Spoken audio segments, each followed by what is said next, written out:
Welcome back to another episode of Harmonious at Lunch, the show that fuels your business success. I'm Brandon Gano, your host and guide through the world of harmonious business growth. Today, we're unlocking powerful strategies with industry experts to help your business thrive. If you're a business owner, entrepreneur, or executive, you are in the right place. Join me and our incredible guests today on the journey to clarity, growth, and success. It is time to revolutionize your approach to business. Let's dive in with another episode of Harmonious at Lunch. Welcome back into some more bite-sized business advice. And today we're talking about not so much business, but some relationship advice. And we're going to help you build a kick-ass marriage. Our guest words, not mine. We're going to have a lot of fun today. And typically, if you're a longtime listener to the show, you know that I have no idea who our guests are before we start this conversation. But today I'm lucky enough to know these two, Craig and Meredith of Road of Life Coaching. We're in a group called TFP that I know I've mentioned on this show before together. So Craig and Meredith, welcome to the show. And thank you guys for being here. Oh, thanks, Brandon. We're thrilled to be here with you. Thanks so much. Yeah, it's awesome.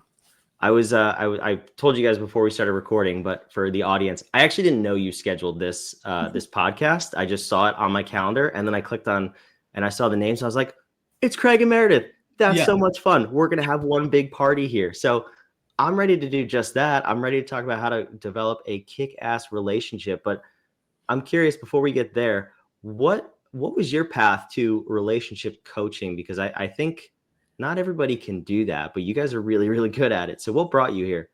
It's an interesting story. We'll keep it short because we know the episode is short. We actually work in the corporate world together. We work for the same company. And years ago, the company decided they were closing our office and they wanted to move us across the country, or we could go.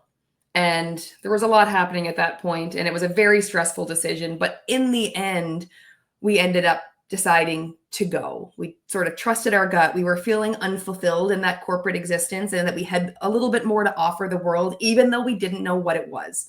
So even though we had no plan, and we're both very sort of type A plan people, it felt like the right decision inside to jump into the plane and figure out how to build the parachute on the way down.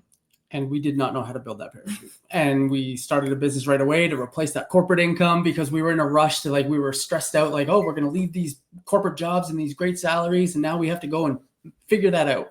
And we jumped into this business and we did some research and we figured real estate's going to be the way. We're going to do real estate. It's going to be a real estate business. There was an altruistic bend to it. We were going to help homeowners find their first home. We were going to jump into that. And we absolutely hated every second of it. It was the worst.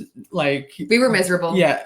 It was basically a corporate job without the income with it. So it was we were completely unfulfilled still, but also not making any money. Mm-hmm. And so we just decided, and it was impacting our relationship actually, which has been the bedrock for us. It's been the foundation for everything we've done in our lives. And that this was shaking that foundation a little bit. We were getting a little bit snippy with each other and we recognized that and we hit pause and we turfed that business. And we realized that we hadn't done any inner work to understand what it was that we actually wanted our life to be, or who we want it to show up as in the world. And so that was the journey we went on. We closed up that business and we went on that journey of personal growth, self-development, understanding who we are, what we want in the world. And that's when on that journey, we discovered that we have a superpower for relationships. So at these various events, we would end up at we went to some real estate conferences that I think you're familiar with, that had a real personal growth bend to them. So that was our first introduction to personal growth. Then we ended up at a lot of these different events. And at every event, people would come up to us and, hey, it's cool you're doing this together. You seem to have a really strong relationship. And they'd ask us relationship questions, which we thought was really fun and cool. But it wasn't until we were invited to speak on stage at an event that we're about relationships that we realized that we actually had something special to offer. And it was as we sort of codified what we think makes relationships work to give that talk, that became the basis of our relationship coaching program, or relationship coaching business existence. And so that was sort of how we kind of backed into relationship coaching. Yeah, that's a really interesting story. I love how you kind of hated on corporate America and real estate all at the same time in that story. And thank you guys for doing that too, because I personally can't stand all the people on the internet who are like, oh, everyone makes millions in real estate. Go do that. I'm like, I don't know if everyone does or if it's for everybody. So Yeah. thank you for the raw honesty there. What I'm curious though is, in business, being an entrepreneur, it's not an easy road. It's not for everybody, but especially as a couple, it's really rare to see a strong couple who are also business partners.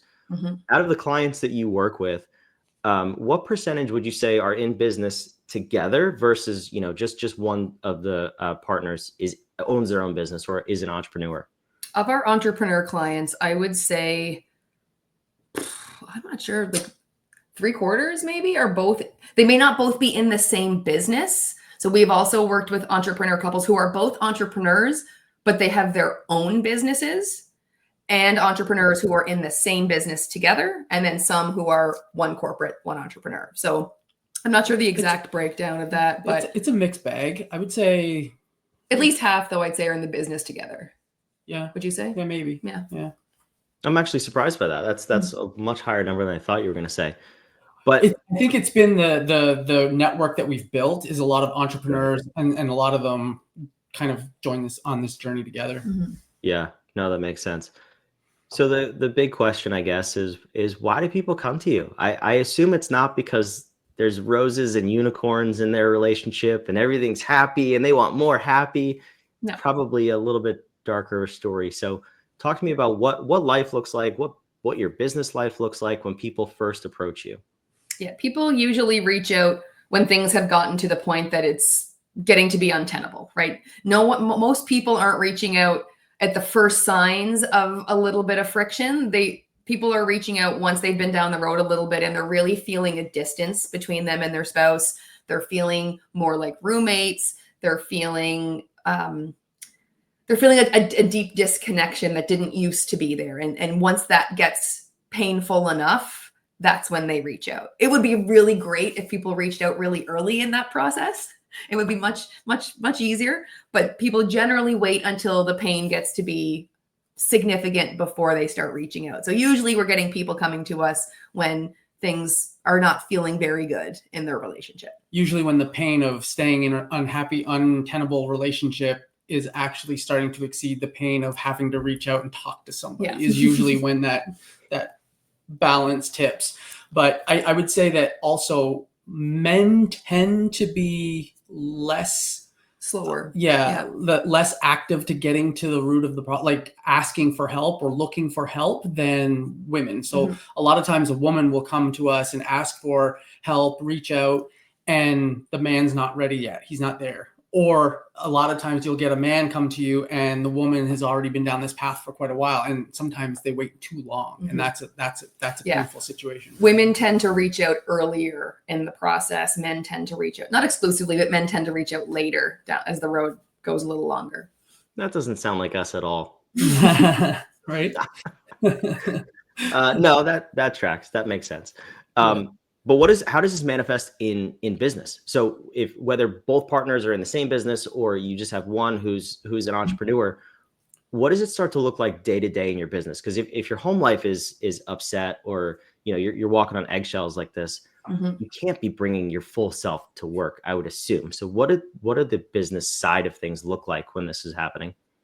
Well, I think for one, they tend to throw themselves in their work, right? We tend to throw ourselves in our work to distract us from, it's easier to be at the office trying to figure out office problems than it is to be at home trying to figure out home problems. So people tend to spend a lot more time in the office. But I would say that the time isn't necessarily as high quality because your mind only can take so much turning at one time. And if a good chunk of your brain is focused on, you've got a problem at home, you're distracted by that problem at home. It's consuming you. It's keeping you up at night. It's certainly distracting you during your day. So you're not getting a good quality of sleep to bring your best self to the office anyway. Plus, when you're there, you are distracted by what's happening at home and you're trying to put it out of your mind and focus on your business. But we're not great at multitasking as human beings anyway.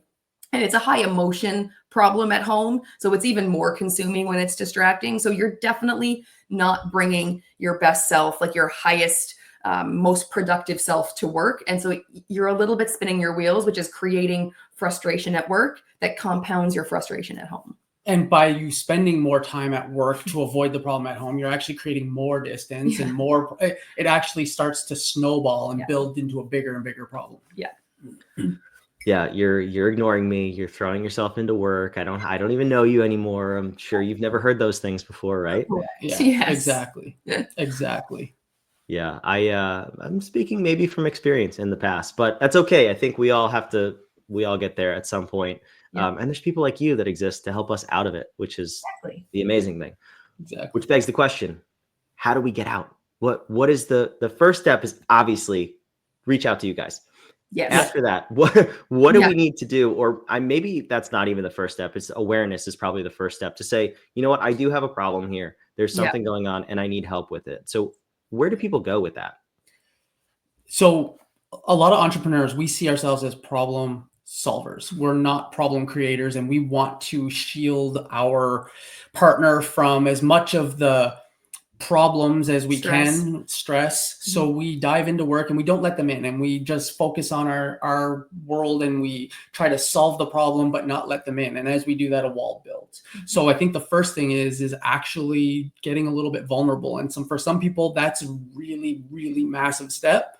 But we have to remove the stigma around talking about what our problems are. And when you start to do that, you start to bring down the wall between you, because as human beings, we're meaning-making machines. So if I have something going on and I'm not telling my wife, she's got a story in her head that she's creating. She's got a narrative that's running, and it's probably a lot worse than the actual story had I just told her. And so she's thinking, oh, like, what is it? Like he's out, he's never cheating, home. or he's never home, he's cheating on me, or I'm not good enough, or he doesn't want to talk to me. Like any number of these crazy stories that really aren't serving us come up, when in actual fact it could be as simple as something like that could be dealt with in a relatively easy conversation. Yes. Well, easy, a simple conversation versus if we had left it. Yeah. We call it a let them in conversation. Just let them in on what's going on. What's keeping you up at night? What are you afraid of? What's stressing you out? What are you striving for? What are your goals? Like sometimes we're afraid to even share those things because we don't want anyone to think they're silly or laugh at us. And so all like the good things like goals and dreams, but also all the scary stuff that's keeping us up at night and, keeping us stressed and frustrated. To Craig's point, we try to keep that to ourselves to not burden our spouse with it. But having a conversation where you lay that bare for your spouse to let them in knocks down the wall that's starting to build between you. Because every time you don't share, it puts a brick in the wall. And so when you finally lay all that out, it really knocks that wall down between you. And then you got to keep that up. It's not a one and done thing for sure. But that initial, once you become aware that your marriage doesn't feel like it used to, you're feeling like there's a distance. You're feeling like, you're a bit walking on eggshells with each other. You can't get anything right. You never seem to communicate on the same page. When you're starting to feel that, that's the awareness. That's the time to say, okay, what do I need to let them in for? Like, what do I need to let them into? What do I need to share with them so that we are, again, back on the same page, on the same team, fully aware of what's going on? And, you're trusting your spouse that they can handle what you're sharing with them because you're a team and you've decided to be this team together. That's the biggest ticket thing, especially for entrepreneurs. Yeah, I hate to put you guys out of business, but I feel like that would solve majority of the problems. So for sure, how do you know when it is time to seek guidance, external guidance from someone like yourselves, where maybe you tried that conversation, it didn't land well, or you just delivered it poorly because you're a guy and you don't know how to talk about your feelings. Again, I'm projecting. But when do you know to take that next step? As soon as what you've tried is not working. As most of the time, people, when we talk to them, it's like nothing works. It's like, well, nothing that you've tried so far, nothing you're aware of has worked. And so it's just you would get a little help if you're golfing, you would go see a coach to fix your swing when that starts to feel a little off. It's the same thing with your relationship. When it's feeling like it's off and you've tried a couple things that have worked in the past or that you've heard that worked, but it hasn't changed the feeling in your relationship. Like a couple of tweaks with a coach will do wonders. Yeah, I think it's really listen to your intuition. Like as an entrepreneur, when something's off in your business and something's off in your world. Your relationship's no different. You can sense when something's off. sooner the better. When Yeah. like an ounce of prevention is worth a pound of cure. Is that the thing? Like the earlier we get to this, the better. Mm-hmm. So when something feels off, jump on it. Yeah. Try something if you want to try something on your own, read a book or a podcast or whatever. But if that's not moving the needle for you, then quickly pivot and get some help. Yeah. Let's shout you guys out. You have a podcast, am I right? We do have a podcast. Yeah. What's the name of it? It's called the Road of Life podcast. And similar to you guys, we try to keep it bite-sized. So, like 15-ish minute episodes where we tackle sort of one concept, one strategy, one tool at a time. I love it. That's fantastic. So if this resonates, if you want to have a better relationship, I strongly encourage you to go download that podcast. Maybe stick with us too. You could do 2 podcasts, I think. They're short podcasts. But so I'm also curious then, we know what this could look like, what it could feel like, and when to take that action step. What does it look like on the other side? After you've worked with people, they get their relationship back together.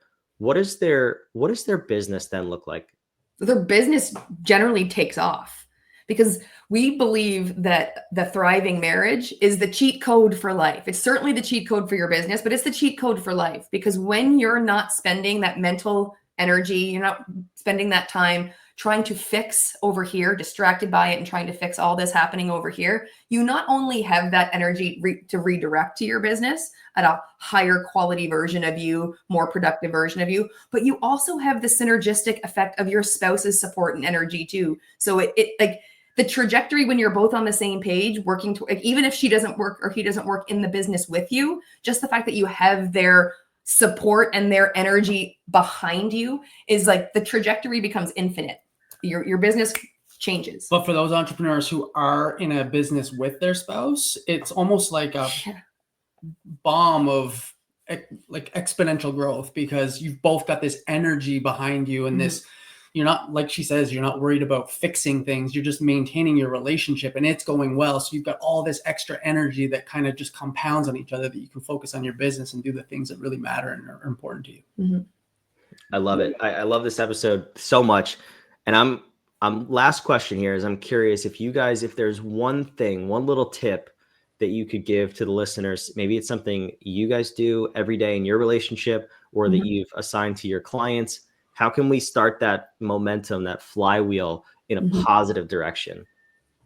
I think it's the daily check-ins. Yep. So I think it's really critical to start bringing down any walls that are between you, any sort of barrier between the communication between you two. So at night, or anytime during the day really, but we do it at night, is have a check-in question and just check in on the day. Just check in with your spouse. It shows them that you care. And it's not as simple as like, hey, how was your day? How was your day is going to get you a fine or good. A generic question will get you a generic it's going to answer. get you a full download of every single item of their day. Yeah. What we're looking for is a really specific question, like what was the best part of your day? Or what was your favorite lesson you learned today? Or what made you laugh? Something really specific that will give you a thoughtful and specific answer.